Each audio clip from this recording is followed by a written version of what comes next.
Hello friends, అందరికీ welcome back to another video. చాలా రోజులైంది వీడియో అప్లోడ్ చేసి. ఎలా ఉన్నారంతా? I hope everyone is doing good. ఈ వీడియోలో నేను 2 ప్లేసెస్ని అయితే చూపిస్తాను. ఫస్ట్ వన్ వచ్చేసి Vidhana Soudha and second one Cubbon Park. ఈ విధాన సౌధ అని పేరు వినగానే నాకు ఫస్ట్ గుర్తొచ్చింది ఏంటంటే ఆర్సీబీ కప్ సెలబ్రేషన్స్ ఇక్కడే జరిగాయి. ఆ టైంలో ఇక్కడ క్రౌడ్ మాత్రం మామూలుగా లేకుండే. ఇదంతా జనంతో నిండిపోయింది. ఈ రోడ్స్ మొత్తం బ్లాక్ అయిపోయినాయి. బట్ తర్వాత ఇక ఒక అన్ఎక్స్పెక్టెడ్ స్టాంపేడ్ జరిగి ఇక హార్ట్ బ్రేకింగ్ ఇన్సిడెంట్ అయింది. అది వేరే విషయం అనుకోండి. ఇది ఎగ్జాక్ట్గా కర్ణాటక హైకోర్టు ఆపోజిట్గా ఉంది అండ్ దాని పక్కనే మెట్రో స్టేషన్ కూడా ఉంది. వెదర్ మాత్రం చాలా కూల్ ఉంది ఈరోజు. సో ఈ ప్లేస్ స్పెషాలిటీ ఏంటంటే మన కర్ణాటక గవర్నమెంట్ యొక్క శాసనసభ సమావేశాలు అంటే మీటింగ్స్ అన్నీ, అఫీషియల్ మీటింగ్స్ అన్నీ ఇక్కడ జరుగుతాయి. అండ్ ఈ బిల్డింగ్ యొక్క ఫస్ట్ ఫౌండేషన్ అనేది మన ఫస్ట్ ప్రైమ్ మినిస్టర్ అయిన జవహర్లాల్ నెహ్రూ గారు 1951 జూలై 13 రోజు వేశారు. బట్ 1952 ఎలక్షన్స్ తర్వాత అప్పుడే న్యూగా ఎలక్ట్ అయిన సీఎం కెంగల్ హనుమంతయ్య దీని యొక్క ఇనీషియల్ లొకేషన్ని చేంజ్ చేసి అండ్ ఆ ప్రాజెక్ట్లో కొత్త ప్రణాళికలు తీసుకొచ్చి అందులో మైసూరు ట్రెడిషన్స్ ఉండేలా అండ్ కొత్త కొత్త స్కల్ప్టర్స్ ఇవన్నీ ఉండేటట్లు కొంచెం ప్రణాళికలు చేంజ్ చేశారన్నమాట. మొత్తానికి 1956లో ఈ బిల్డింగ్ కట్టడం పూర్తయిందన్నమాట. అది కూడా 1.8 crores బడ్జెట్. ఆ టైంలోనే 1.8 crores అయింది దీనికి.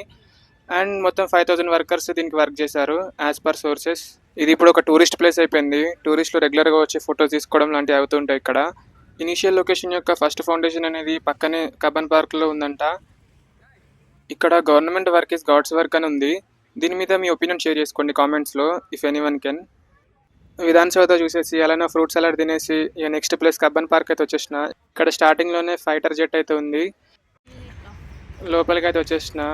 నేచర్ మాత్రం అసలు చాలా అంటే చాలా ప్లెజెంట్గా ఉంది, పీస్ఫుల్గా ఉంది. నాకైతే చుట్టూరా గ్రీనరీ, పక్షులు అవి ఉన్నాయి. ఇలాంటి ప్లేసులు చూడడానికి చాలా బాగుంటాయి, మంచిగా అనిపిస్తాయి. అంటే ఇలా unless snakes enter the chat. ఆ స్నేక్స్ని చూస్తేనే అంతా ఏదో అన్కంఫర్టబుల్ ఫీలింగ్ వస్తుంది నాకైతే. అండ్ కొంచెం భయం కూడా అవుతుంది. ఐ హోప్ ఇక్కడ స్నేక్స్ ఏం లేవు అనుకుంటున్నా. ఇప్పుడైతే బోట్ రైడింగ్కి అయితే వెళ్దాం. దగ్గరలోనే ఉంటుంది బోట్ రైడింగ్, ఈ పార్క్లోనే. బోట్ రైడింగ్ జరిగే ప్లేస్కి అయితే వచ్చేసినాం. ఇక్కడ అంతా గ్రీనరీ ఉంది, అలానే పెద్ద పెద్ద బిల్డింగ్స్ ఉన్నాయి. మీకు విషయం చెప్పాలి ఏంటంటే ఈ బెంగళూరు సిటీని green garden city of India అని అంటారు. ఎందుకంటే ఈ సిటీలో ఎక్కడ చూసినా చెట్లు, గ్రీనరీ అంతా ప్లెజెంట్గా ఉంటాయి నేచర్ మొత్తం. బట్ ఓన్లీ ఇక్కడ ప్రాబ్లం ఏంటంటే ట్రాఫిక్ ఇష్యూస్. ఇక ఆ టైంలో వచ్చే చిరాకు మామూలుగా ఉండదు. ఇక అడ్జస్ట్ అయిపోరు ఇక్కడ జనాలు ట్రాఫిక్కి అన్నిటికీ. ఇప్పుడైతే బోట్ రైడింగ్కి వెళ్దాం. నేనైతే ఎగ్జైటెడ్ ఉన్నా. బోట్ రైడింగ్ కూడా ప్రతి చిన్నదానికి ఎగ్జైట్మెంట్ వస్తుంది.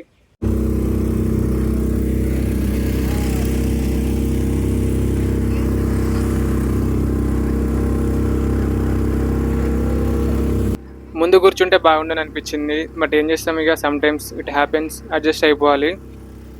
నార్మల్గా బోట్స్లో లైఫ్ జాకెట్స్ ఇస్తారు కదా, ఇక్కడ మాకు లైఫ్ జాకెట్స్ లాంటివి ఏమి ఇవ్వలేదు. పడిపోతే ఎట్లా అని అడిగింది. నేను అడిగితే నువ్వు పడిపోతే నేను కాపాడతాంలే అని అన్నారు. ఇక్కడ నుంచి ఈ వ్యూ మాత్రం అసలు చాలా అంటే చాలా బాగుంది.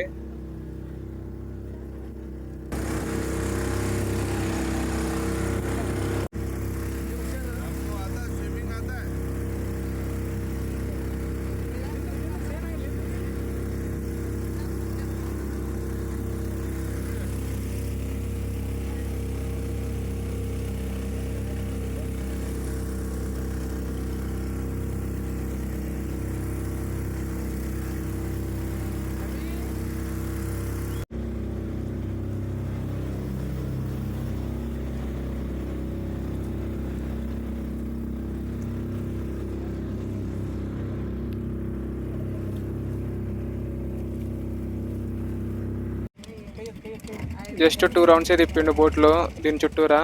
బాగా అనిపించింది ఎక్స్పీరియన్స్ మాత్రం.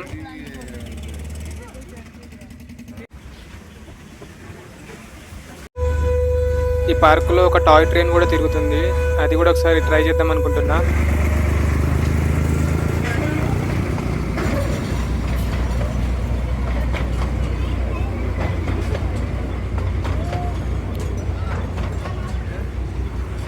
టాయ్ ట్రైన్ అయితే ఎక్కేసిన. మా పిన్ని అని చెల్లె కూడా నాతో జాయిన్ అయిపోయారు.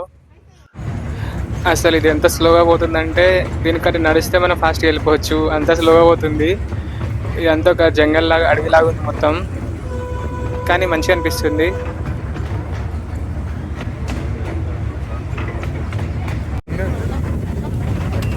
సో ఇప్పుడు మనం ఇండియాలోనే వరల్డ్స్ బిగ్గెస్ట్ బ్రిడ్జ్ని క్రాస్ చేయబోతున్నాం. ఆ వ్యూని చూడడానికి రెడీగా ఉండండి.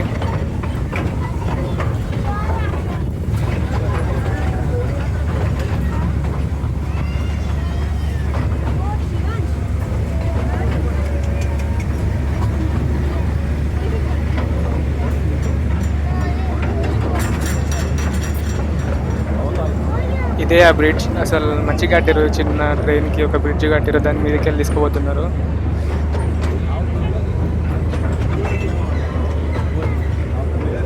ఇక టాయ్ ట్రైన్ ఎక్కొచ్చేసి ఇక్కడ పార్క్ లోపలికైతే వచ్చేసిన. ఇక మొత్తం తిరిగి తిరిగి అలసిపోయినా. ఇక్కడ గుట్టరాయి ఏదో పెద్దగుంది.